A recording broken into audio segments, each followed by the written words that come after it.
Anytime po. Okay. Yes.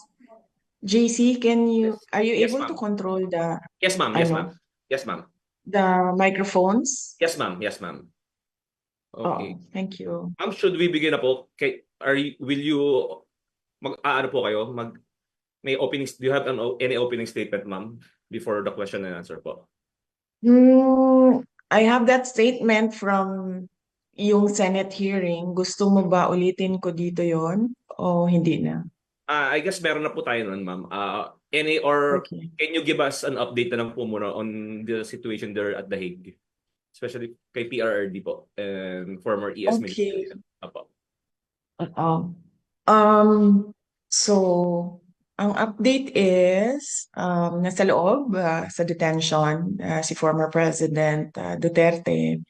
Meron siyang access ngayon sa kanya lawyer na confirm na ng ICC na ang lawyer niya ay si Nicholas Kaufman. At araw-araw sila nag-uusap ngayon. Araw-araw sila nag-uusap ng kung anong gagawin sa kaso. At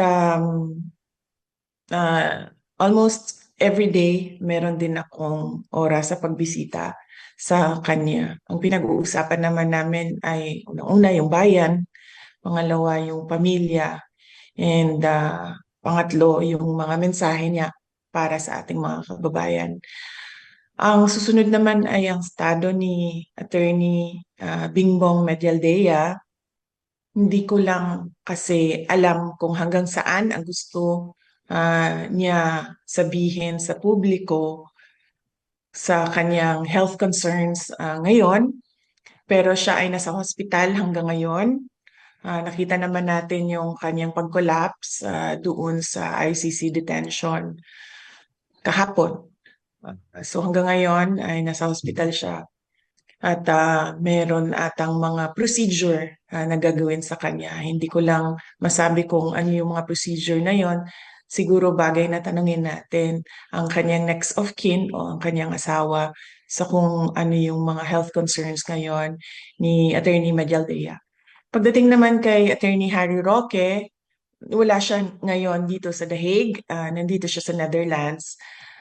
Pero nandoon siya sa isang lugar sa labas ng The Hague para mag-file ng kanyang asylum documents. So wala akong update kung ano yung mga pangyayari doon sa kanyang pag-file ng asylum documents.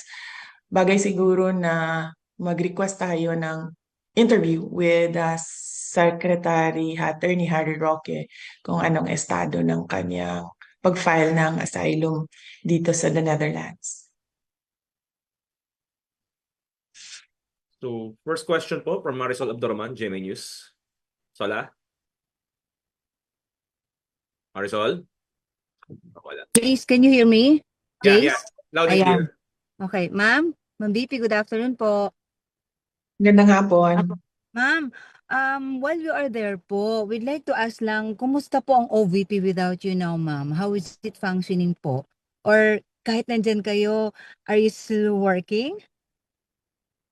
Yes, ma'am. Opo. Okay lang po ang estado ng Office of the Vice President. Patuloy po kung ano man yung naiwan na mga projects sa maliit namin na budget. Ngayong taon na ito ay tumutuloy po siya. Daily po ang communication namin ng aming USEC at ASEC ng Office of the Vice President. And ito po ngayon, ginagamit ko na laptop, kakakuha ko lang para makapagtrabaho ako sa mga office work na kailangan namin at gawin yung mga meetings na kailangan ko gawin sa trabaho ko dyan sa Office of the Vice President. Alright. Ma'am, pasensya na ha. I hate to ask this pero may panawagan po ang palasyo na as Vice President, yet though they understand you as a daughter, a lawyer, pero bilang Vice President daw po, kayo rin ho ay meron din daw tungkulin sa mamamayang Pilipino. Kaya ang panawagan nila, ma'am, is umuwi ka na rin daw dapat dito para magampanan niyo po ang kanyang tungkulin. Ay, inyong tungkulin rather. Right, opo. I perfectly understand that. In fact, hindi ko naman din gusto talaga na magstay dito, no? Dahil ang mga anak ko, ang pamilya ko ay nandyan sa Pilipinas at ang trabaho ko ay nandyan sa Pilipinas.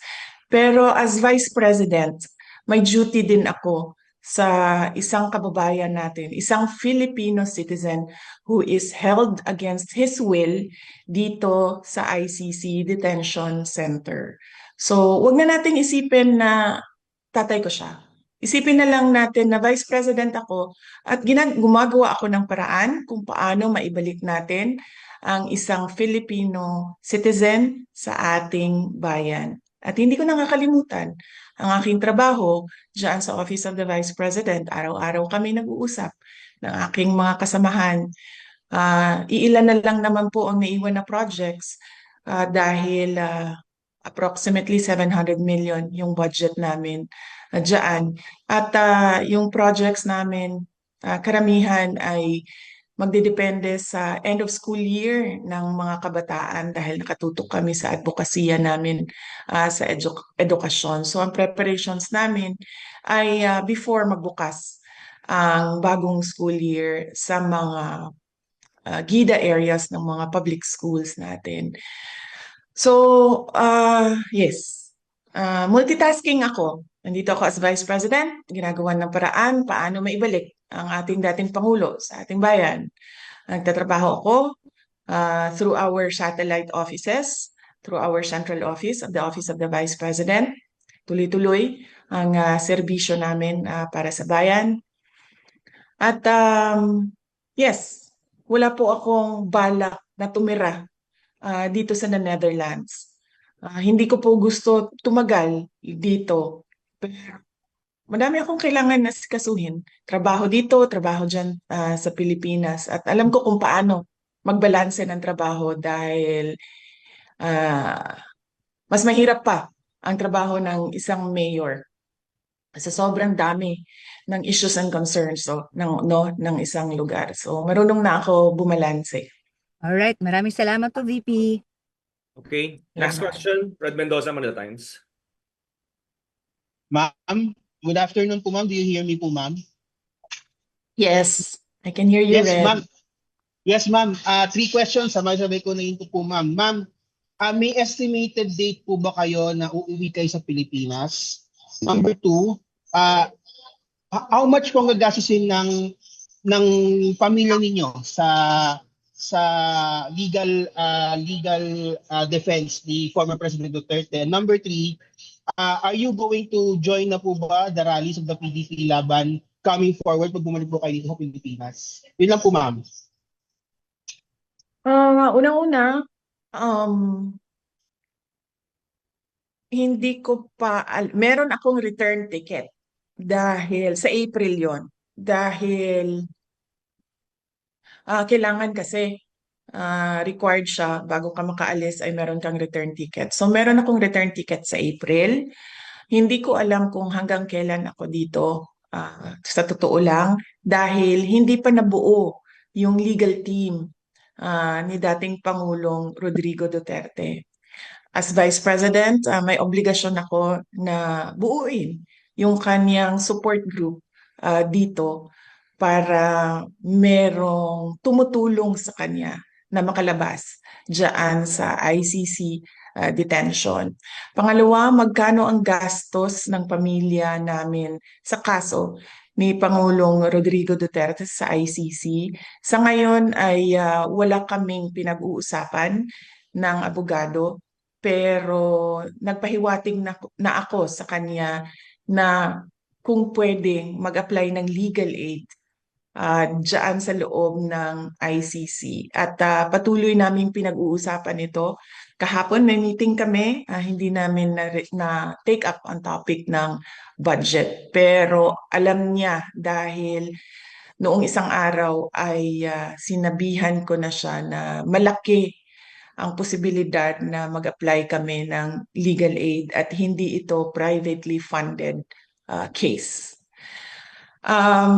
Ang pangatlo is kung sasali ba ako sa kampanya ng PDP, senator candidates. at sa mga guest candidates nila. Palagay ko naman hindi na kailangan ako sumama sa kampanya nila dahil alam na ng taong bayan at alam na ng buong bansa na kailangan nila baguhin ang muka ng ating gobyerno. At alam nila na kailangan nilang iboto 10 doon sa mga kandidato na yon. Unang-una, yung mga kandidato ng PDP, Senator Bongo, Senator Bato de la Rosa, Attorney Hinlo, Attorney Bondoc, Philip Salvador, and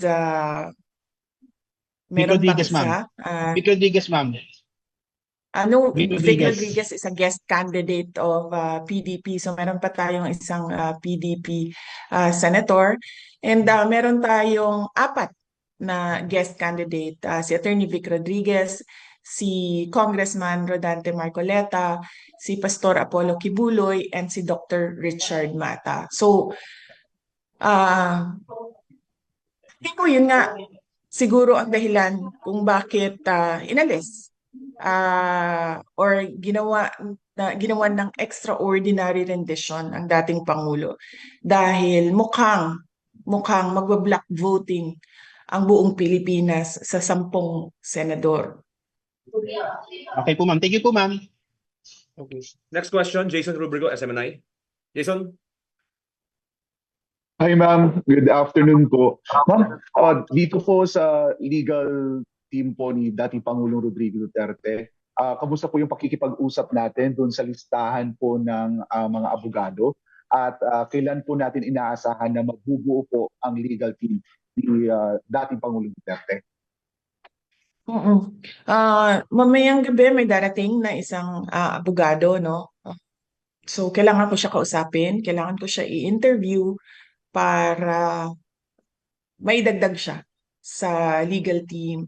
Hindi ko sila papangalanan dahil gusto ko protektahan ang kanilang privacy dahil baka mabombard sila ng kung ano-ano, no, na mga tanong o mga tawag o mga lobbying ng mga iba't ibang grupo, iba't ibang tao. So hindi ko papangalanan yung ibang miyembro ng legal team. Papangalanan ko lang ang lead counsel natin ay si Nicholas Kaufman.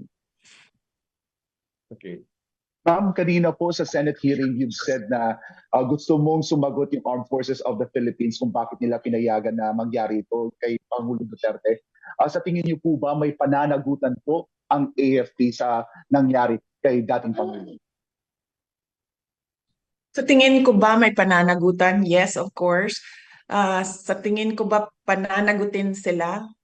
Base sa sagot ng Secretary of Department of National Defense ay mukhang wala. Hindi sila pananagutin, pero yes, sa tingin ko may pananagutan sila. Dahil ang military, ang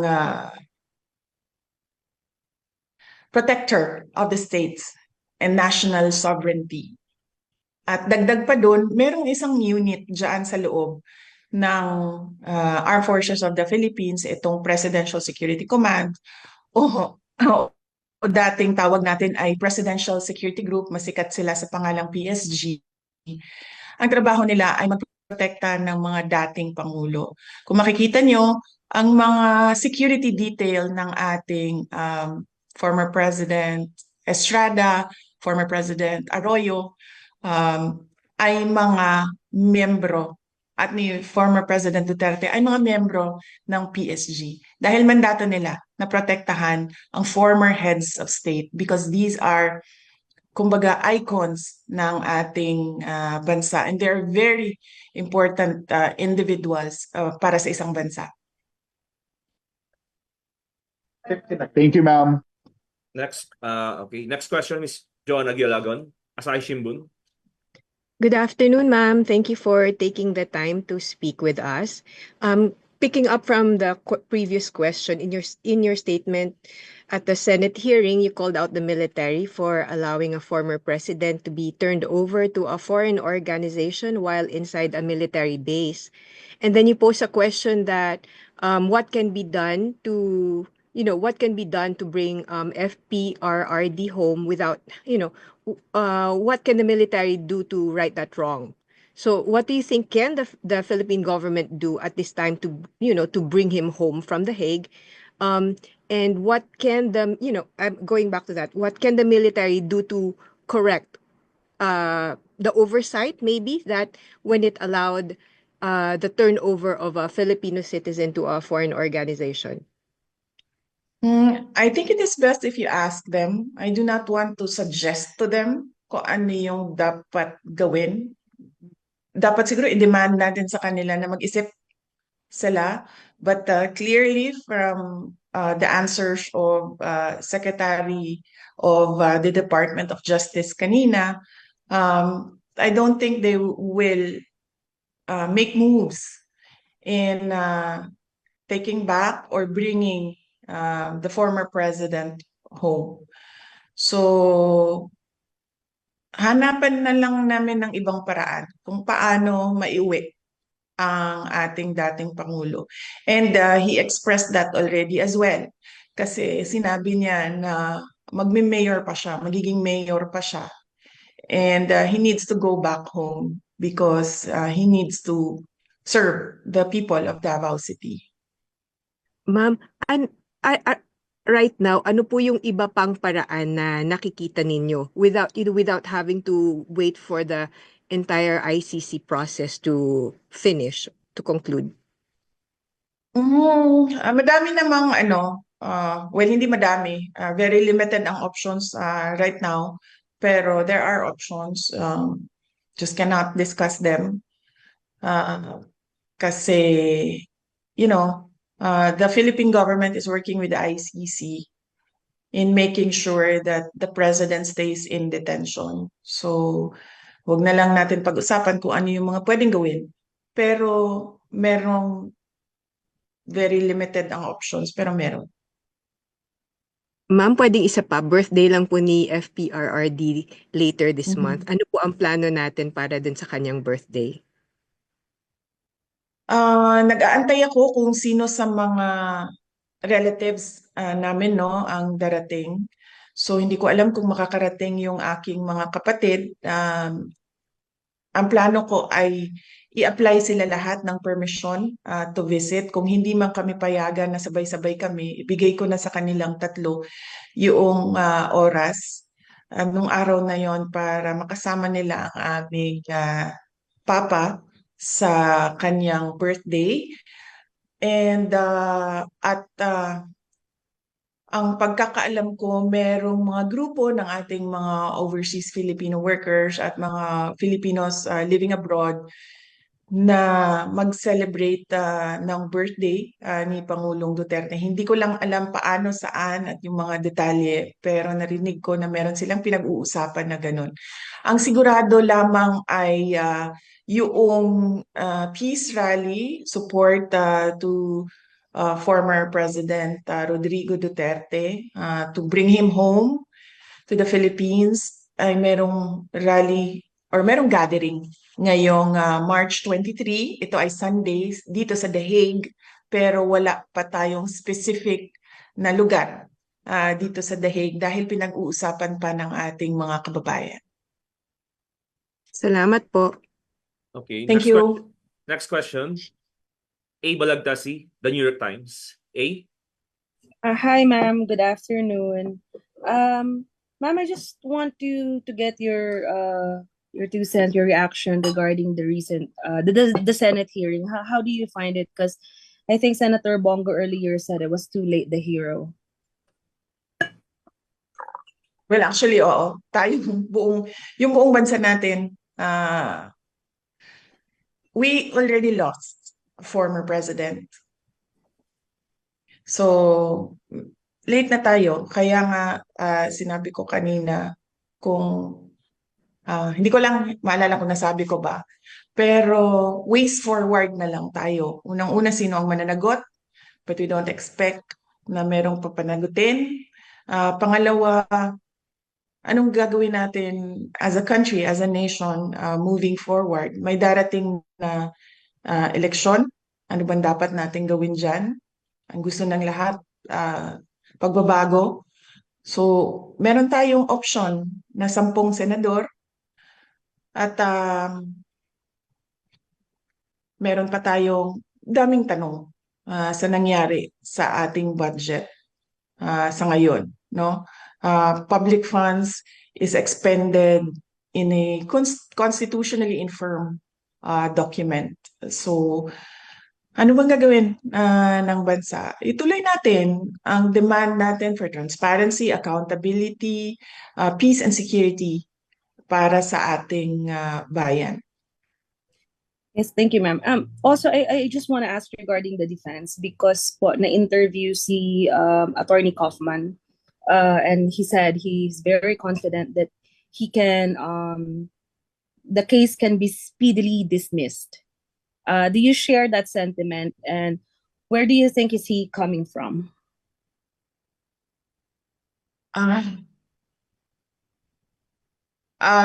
It is best if you ask him to elaborate on his answers.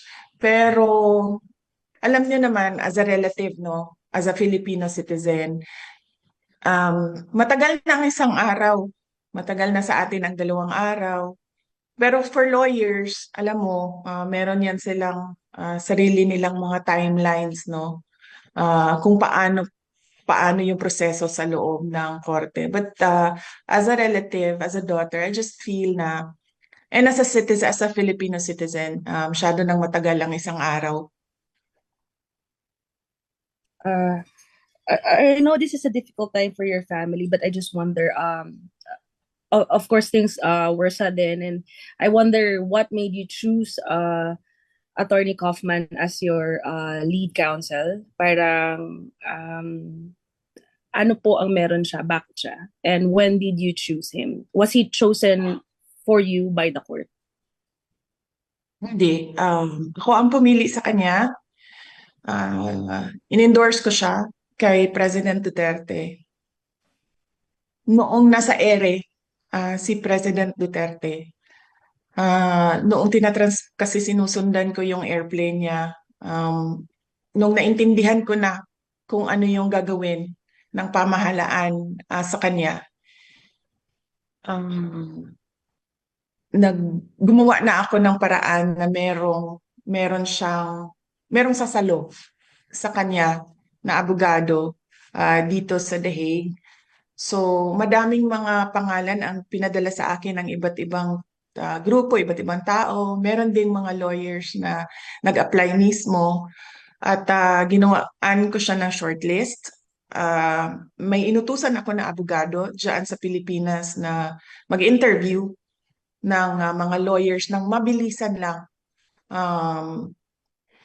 Tapos, si Nick Kaufman ang nasa top 3 ng listahan na yon. And base sa briefer na binigay sa akin ng abogado, base sa interview na ginawa niya sa mga abogado at sa kanyang, ano bang tawag niyan? Vetting, no? Pinili ko si Nicholas Kaufman. And habang nasa ere, si President Duterte, sinabihan siya at sinabihan ko lahat ng may contact sa kanya. Even ako, kasi nakausap ko siya sa telepono, sabihin niya, pagdating niya dito, na si Nicholas Kaufman, yung kanyang abogado. Pagdating niya dito, nakasulat sa papel din ang pangalan ni Attorney Salvador Mediadaldea at siya yung unang nirecognize ng ICC na abogado, kaya siya yung nandoon sa initial appearance. Pero